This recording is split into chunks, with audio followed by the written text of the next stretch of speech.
I don't know if everybody's aware that close to 70% of the lamb consumed in the US is imported. So to take back that market share, we really have to grow.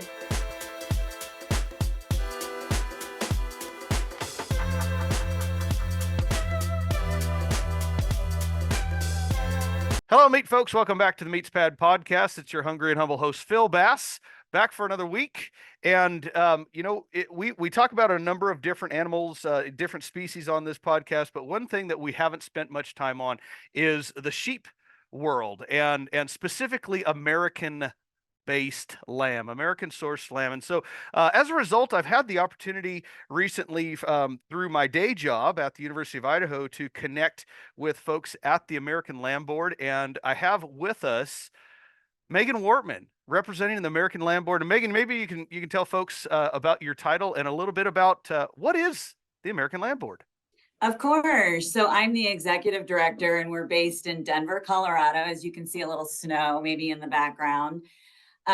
We have been in existence for about a little over 20 years, but essentially we're the national checkoff program for the lamb industry. So everybody that produces and processes lamb pays into our program to do generic marketing and research to build demand and awareness for American lamb in the US market primarily. And tell us a little bit maybe about the folks who are on your board, who specifically we're representing. So we're overseen by the Department of Agriculture, and in fact, the Secretary of Agriculture appoints our board members.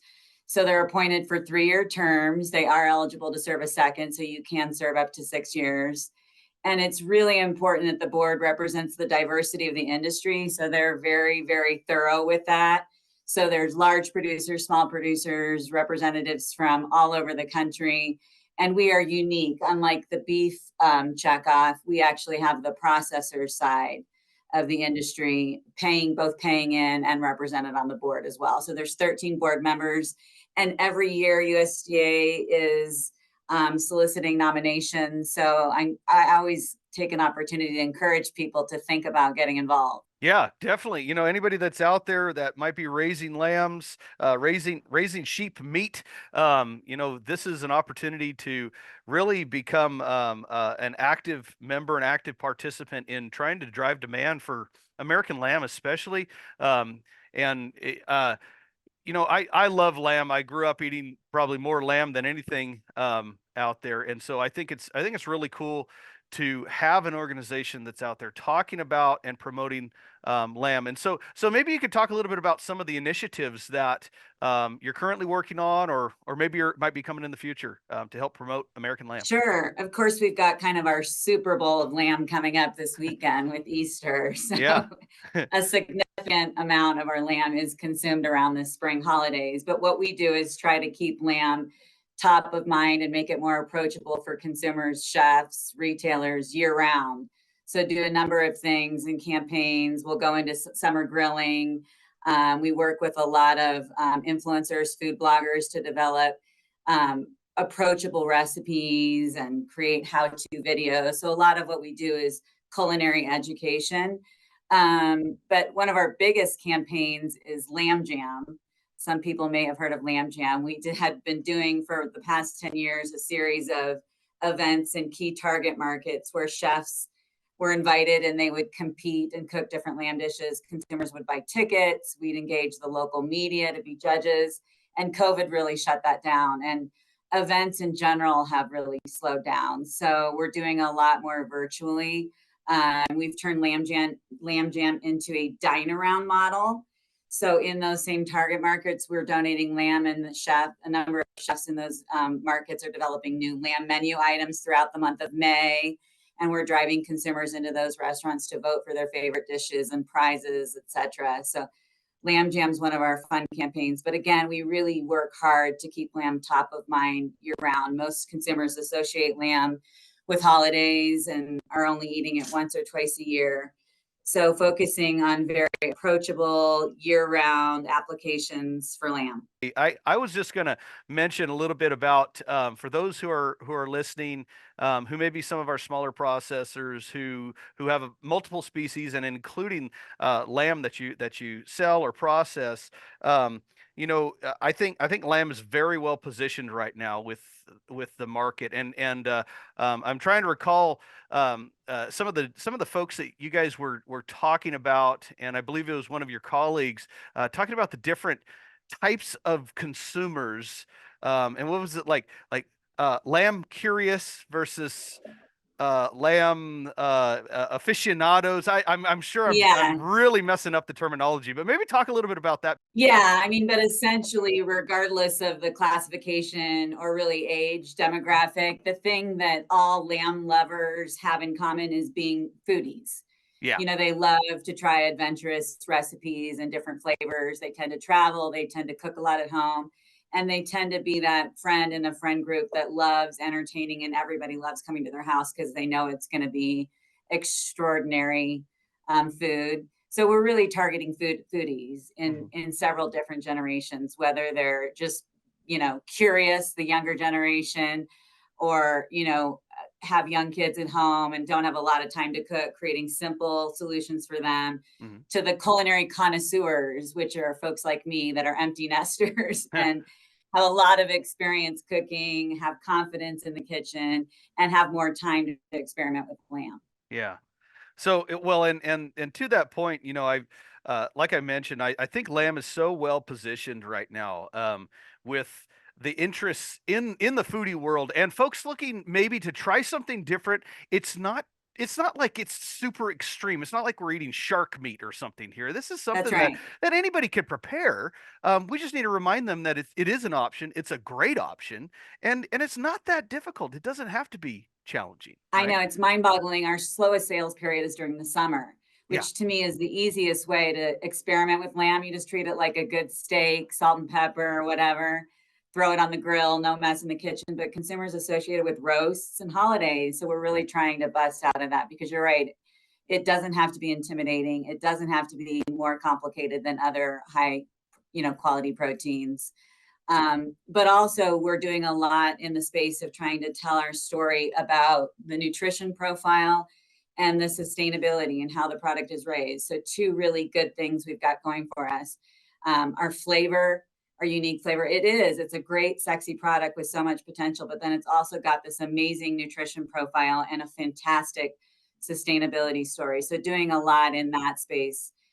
We recently got a USDA Climate Smart grant, so doing a lot of work in quantifying our impacts and minimizing emission impacts and really encouraging best practices in the industry. So excited about that. You know, that's definitely part of the story that we need to be telling to our customers walking through the door is that uh, lambs, sheep are ruminants, and they're amazing upcyclers. We can put them out on rangeland. They're going to turn grass and areas that we can't farm into food and fiber. And wow, what a miraculous thing! It's a magical creature, Yes. you know. It's so cool. Yeah. Uh, Yes.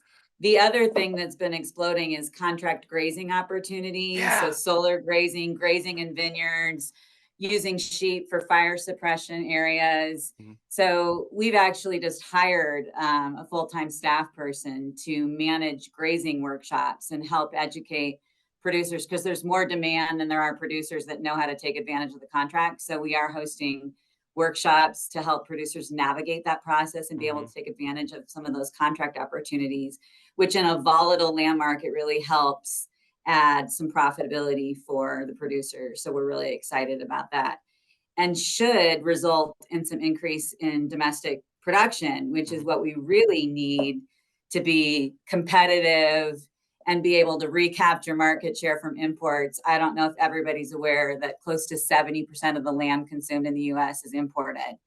So to take back that market share, we really have to grow, Mhm. become more efficient, more competitive, and take it back. Yeah. Yeah. Well, and uh, and you're from fulfilling the mission exactly how it should be. We're trying to find ways that it's not just promoting sheep meat, lamb, American lamb. It's trying to find ways of of profitability for the producer. And so I love the ideas of the solar farm grazing and the vineyard grazing. I mean, I love my cattle, but if I put them into a vineyard, they would just absolutely destroy everything. Whereas sheep are going to be more delicate. They're going to stay closer to the ground. They're going to really clean things up. Where again, you're not having to spend fuel to go mow down pastures as a result. You're using the lamb as it was naturally intended to go and graze and improving the soil while you're doing it. Yeah. Yeah. Oh my gosh, how cool. I love that you're looking in at this in an entire systematic approach. It's not just, more meat. We absolutely need more meat. And I like your call out to specifically saying if we had more of American lamb, we could sell more of it. I believe the demand is there. You believe the demand is there. And so absolutely. yeah, ways to help our producers get more sheep on the ground and grow more have more American lamb that's available for Americans to buy, which is exactly what we need to be doing. So yeah, that's right. Can you share just a little bit about how folks can find some of the recipes you mentioned? Of course, we've got two websites. One's consumer facing, AmericanLamb.com, really easy to remember. That's where all of our recipes, cooking videos, cooking tips, nutrition information, our sustainability stories, that all lives there, and it's meant for consumers, retailers, and chefs. And then lambboard.com is industry facing. So lots and lots of information there for the industry. We post all of our, like strategic plans, annual reports, our budgets and plans. There's also lots of, like consumer reports, retail sales reports, lots of information available for the industry. Also free promotional tools. So our beautiful recipe booklets, cut charts, and other resources for direct marketers and processors to use. So that we don't have to reinvent the wheel. We've designed beautiful stuff for everybody to use, complimentary. And so okay, so the promotional tools, that's available at lambboard.com. Lambboard.com. Yep. Okay. Very good. And so our listeners out there who are running a small, medium-sized shop, maybe that if you have a retail outlet with your shop, make sure you go to lambboard.com and find some of those promotional tools. Like Megan said, let's not reinvent the wheel. Let's use some consistent, very high quality marketing tools that are already available to you, and then direct your customers coming through the door for more information to AmericanLamb.com, which is the consumer facing website. Yes. Right. Excellent. Yes. Excellent. And I want to take just a few more minutes of your time and tell us a little bit about, you mentioned the foodie audience, but who out there might be our next big target audience? Where's an area where else we might be able to focus? Because yes, I mean, I love the foodies and they're definitely ones that are interested and curious about different applications and things. But are there any other potential large volume customers out there that we can be targeting? Well, obviously, minority populations in the U.S. are extremely important to us. I think we're the only country that doesn't eat a lot of lamb. I think globally it's the second largest consumed protein. So obviously there's a lot of populations now living in the U.S. that love lamb, and their authentic dishes that they're used to creating are centered around lamb. So that is a huge market for us and a great opportunity to continue to grow and strengthen their preference for American and educate them about the benefits of fresh, flavorful, nutritious, sustainable American. Mm-hmm. But really, until we grow our supplies, we have to be strategically focused at people that are likely that already love lamb, are likely going to love lamb. Mm-hmm. There's still a lot of consumers that are like, no, it's going to be too gamey. It's too exotic for me. We don't have enough lamb or enough resources to convince those audiences. So strategically, with limited resources and limited domestic lamb in the US market, we do stay really focused on the folks that are foodies and love lamb. Yeah. Absolutely. I appreciate your thoughts on that. Um, I had the great opportunity to go and visit with the board. That was in January. Is that right? When we Yeah, had the yeah, meeting there, and Denver. that was a conclusion that I came to, is that, it's the demand's absolutely there. We need more sheep out there, and so Yeah. that we can have the American product, so that we can meet that demand, which is, I think that's a good problem to have, but we definitely need to keep trying to figure that problem out. So Yeah, yeah. we're just trying to balance how we allocate resources between promoting our product and supporting and growing the industry. Yeah, yeah. Well, and that's what it's about, is trying to help the hardworking farmers and ranchers out there. And I tell you, folks, if you ever get a chance to go to one of the larger conference, I mean, these are definitely grassroots folks that are part of the board, that are leading the team. These are folks that are truly boots on the ground, raising these animals, but then also helping to figure out the direction of the American Land Board later on, and working closely with Megan and her team. And so, no, I applaud you guys for doing all of that, and thank you for supporting our farmers as a result. Of course, Yeah. but speaking of large conferences, we would be remiss if we do not mention Lamb Summit, Yes. this will be our third Lamb Summit. This is our marquee educational conference focused on producers, processors, industry members, on topics related to improving the quality and consistency of our product Hmm. and our production efficiencies. Again, the overall idea of how can we increase our competitiveness and recapture market share from imports. So that will be summer of 2025 at the Hmm. University of Idaho. Hey, the center of the universe Yeah, in Moscow, Idaho. If anybody didn't know that, that's where it was the whole time. it's so easy to get to for Yeah. everybody. We're up here in the Northwest. It's definitely a smaller area, but stay tuned. Absolutely, stay tuned for updates on that for those who have interest in it, and then also, especially for anybody who might be raising sheep out there, to become a part of that. We're looking at programming that's going to impact not just the meat side of things, but also animal health, and producer education, and the like. And so, yes, stay tuned. And up here in the Pacific Northwest, inland Northwest area, summer is epic. The days go on forever, and so you don't want to miss out on that opportunity in summer of 2025. And when that information comes out, where would that be posted? Would that be on the landboard.com? Yes, and then we do a Thursday weekly industry newsletter. So Oh, you can sign up at landboard.com. That's the best way to stay informed about what we're doing, results of our programs, and upcoming events. that's awesome. That's fantastic news, especially for our small producers out there. Get signed up at landboard.com to get on that newsletter. Get the information.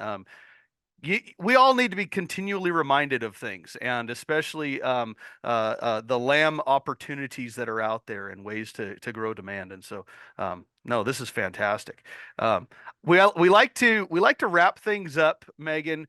And if you're up for it, tell everybody a little bit about how you got into the position you're in right now.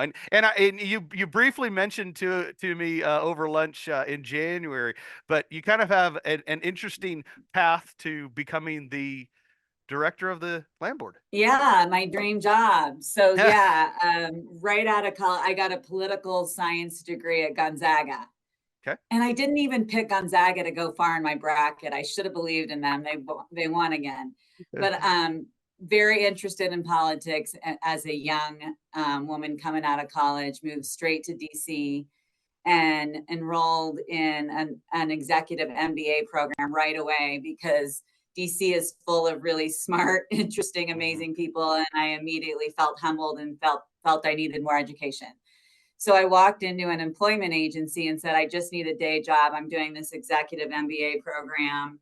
And the very first interview that I went on was a small lobbying firm that only did commodities ag clients, and ended up staying there for 9 years and fell in love with working with farmers and ranchers and had a blast. So I got my MBA with a emphasis in marketing. And when we had our first daughter, Maggie, we were like, we got to get out. We got to get closer to grandparents.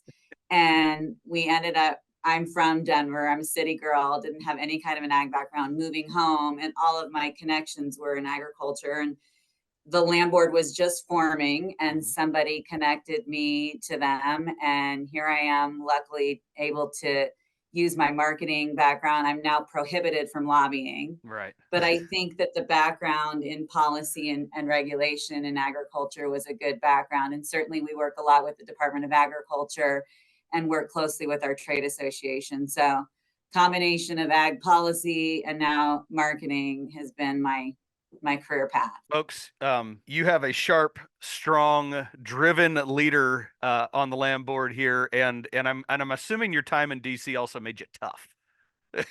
Yeah. So You got to have some thick skin. you got to have thick Yes. skin. You're better than I I was am. there So, during the Clinton era, so oh it boy. was very eye-opening for a 20-something. Yes, I Yeah, learned a yeah. lot. Yeah, absolutely. Well, you know, having that background, and you're right, being a contractor of a checkoff, you're not allowed to lobby anymore, but having the understanding of what's going on with policy is important. But yeah, you're just remind everybody out there, the land board's out there to promote and to help conduct research and do things like that to help grow demand. So it's not a lobbying organization. But having that background definitely makes you a stronger leader, and so we really appreciate you being a part of MeatsPad today. Any departing words for folks out there? More information for No, I American Red. hope if you need any Passover or Easter Yeah, recipe ideas, we've certainly got a lot to choose from on the website. And if you need tips, shoot me an email. I'll help you figure out a menu. excellent, excellent. Well, thank you, Megan, and good luck to your team out there. And hopefully, we'll see you before summer of 2025. But if not, we'll see you for sure in Sounds great. 2025 in Moscow, Idaho. Thanks a lot.